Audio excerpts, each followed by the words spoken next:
Everybody please welcome to the stage Mr. Bruce Albrecht.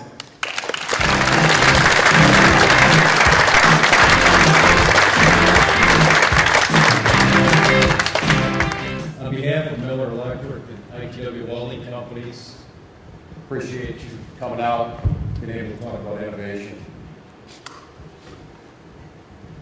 I'm going to talk about three things. We're going to talk about the industry a little bit to give some context. We're also going to talk about the ITW innovation process. Been around since 1929, Miller, the innovation processes. And we're also going to talk about, give you some examples of some of the innovations we've done. Innovation is imperative to our business. It's imperative to your business. If you're a welding fabricator or, if you build rail car, ships, automobiles, the work we do is really there to help enable you. And we innovate so you can innovate and pass that value on to your customer. We work to understand you, your challenges, and when we get that flow developing nicely, our innovations empower you to do something that benefits your customer in a very real way, a very tangible way. Industry that I am blessed to work in does some incredibly neat things for this country. It does incredibly neat things in the world. It improves transportation infrastructure, helps create energy independence, helps work on green vehicles, helps secure defense systems. And very important, we have fun. We have lots of folks that enjoy a weekend working on a project in the garage. Our job as we innovate is to strategically understand you and to help you do something new, something different. And I'm going to switch now and talk a little bit about our innovation model. We call it outside in. It's really understanding our industry base, understanding our customers, not being afraid to do something different than the past, not being afraid to do something for an agriculture manufacturer versus an automobile manufacturer. It's value added. It's balancing what we have today with the core products, which are very, very important. And we want to invest in, we continue to invest in, with innovative things that are radically different and new. It's not about the status quo. It is about pushing boundaries to help our customers. We don't want customers working for technology. We all experience that. Where we buy a product, we pull it out of the box, we're all excited, and half hour later, we're frustrated. It's not about that. But it is about technology working for our customers. At Miller and ITW, we really have 4 Ps in innovation. It's people. Let's always remember, people buy our products. People sell our products. People design our products. And we can't lose sight of that. P&Ls are important, right? But it boils down to people. Processes, we have innovation processes, and I'll get into that a little bit today. It's different than new product development. It's more inquisitive. It's further away from our core business. We have new products and new goods and new services that evolve out of this. And the 4th component, and very important, is patience. If we're going to do something different, it's going to take some patience. Again, it's about understanding our customer, it's you, your pain points. Sometimes you can tell us what is impeding you from serving your customer. Other times you can't. Sometimes it's, an old colleague of mine used to say, just go sit on the bucket and watch this guy work, or watch this gal work, and see what's creating waste, creating problems in their workflow, and try to do something about that.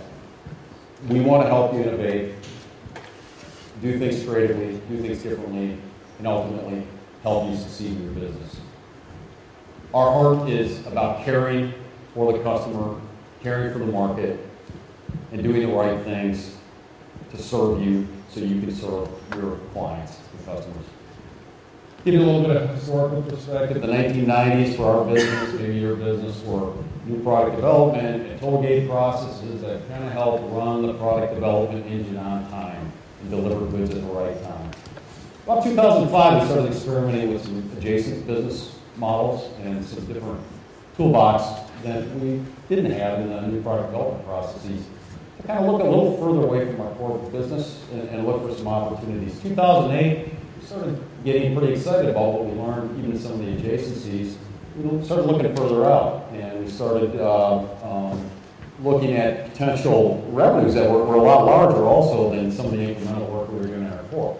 Not saying don't pay attention to that core business. That's what gets you, your success and builds your brand.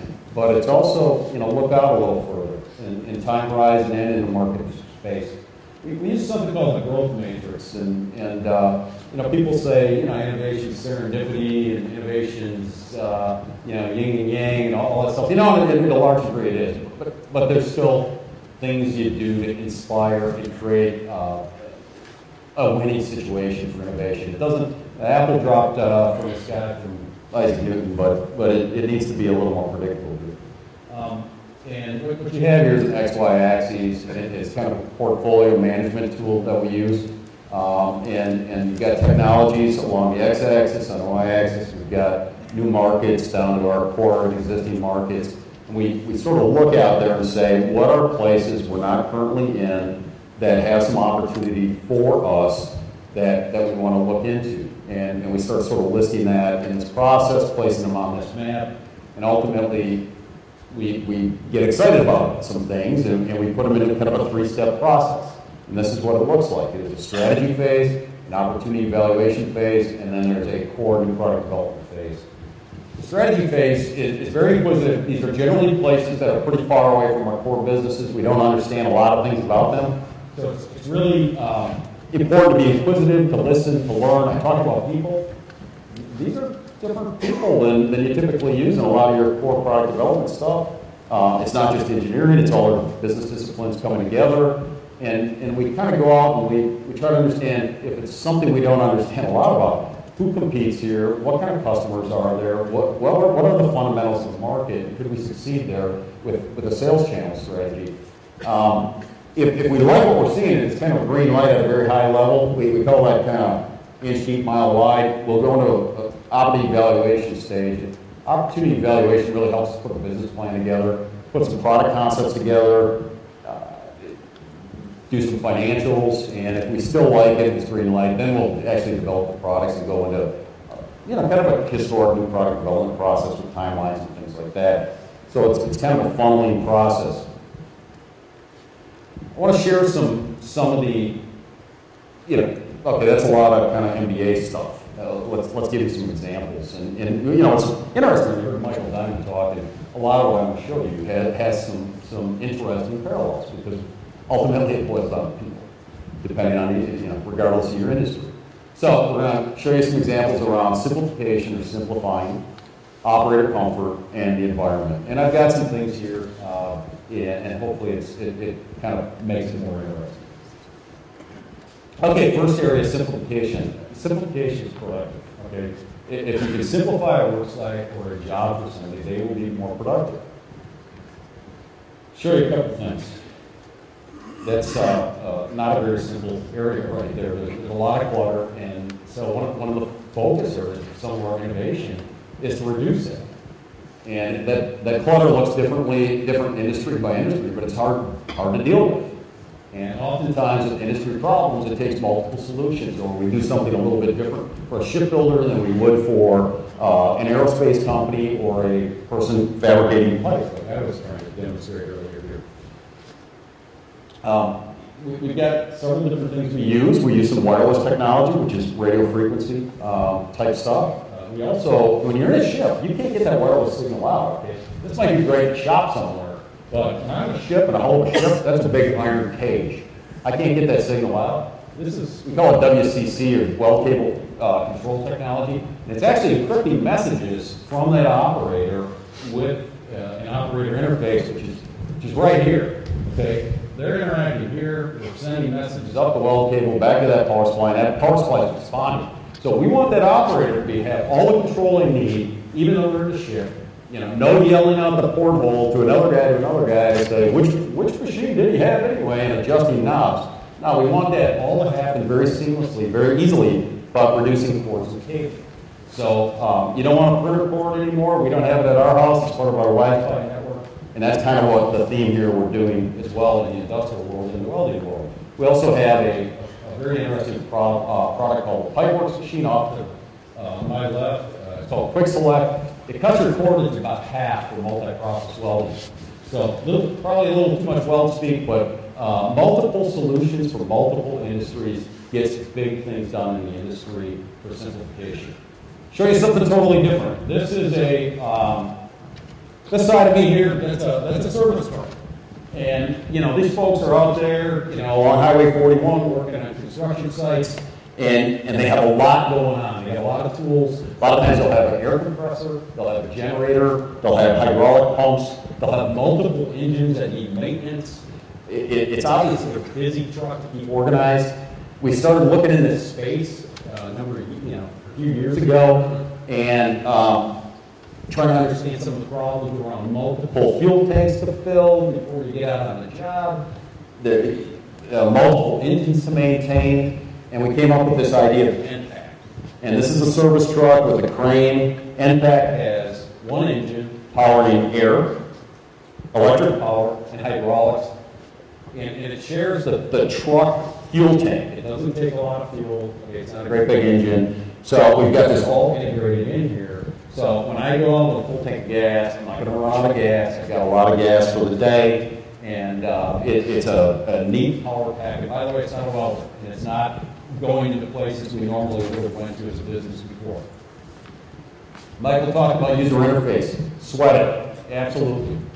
This is a user interface for Pipeworks. It's pipe specific. Engineers design this stuff, but engineers don't use it. So use the language of your industry versus forcing your language on someone else. And this is different language than you may have in an earth-moving equipment company or something like that. We're going to move into operator comfort a little bit. Operators that are comfortable are happier, and they're going to be more productive. This time of year, it's starting to get hot in shops. And these are some, the helmet I had on when I was doing my little demo earlier. It's called a Cool Band. There's a couple of fans back here, and I was getting a nice flow of air over my face just to keep me cool. And we've got data that suggests there is productivity gain with a helmet like this when you wear it.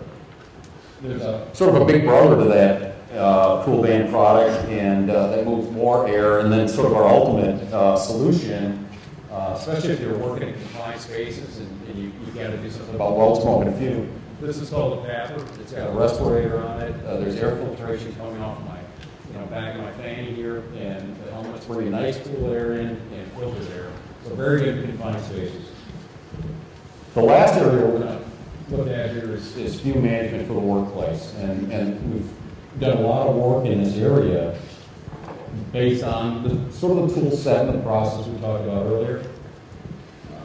There's a lot of ways that we work to improve the comfort and the work area for folks in the welding industry. And we've just released a new wire called Element Wire. It's a totally new chemistry, and it helps with, for certain welding jobs to help manage workplace for the industrial hygiene folks to work with the operator.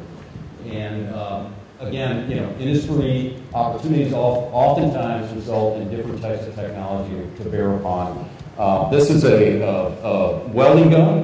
This gun is actually kind of like a shop vac hooked to the nozzle and captures the smoke as close as possible to the emission source. And then we also have a couple of hoods here that have arms for getting at and vacuuming the smoke out. There's multi-arm versions, and these are all new products. These are all new sort of categories for us that have occurred in the last few years. So we're excited about them, and I think our processes, these are just starting to come out. The process is relatively new, and a lot of these products are very new that are coming out here. So again, it's all about the pain points. It's innovating, for you as our end user, so you can help your clients. And Miller brings, I think, a historic culture of innovation, but the rest of the ITW companies that are global certainly are benefiting from these processes, so they are not specific to Northeast Wisconsin or Miller Electric. It's just good business, and ultimately it helps bring our clients value. And I think at this point, we're just going to wrap up. Our innovation process is really foundational on understanding you. It's more than just playing chess with the competition. You have to do that in your core products. There's no doubt about it. It's important, but it's also important to think a little longer term and a little more radical. The interesting thing about innovation is it can be very complex and it can be very simple in terms of the output. But to me, it's all about caring hard and honoring your customer base. And this is an example where graphics are innovative, and it's some very important people that we have in our communities, and their POW and MIAs, and this welding helmet graphics is really there to honor those folks. So I appreciate them, and I appreciate your time today. Thank you.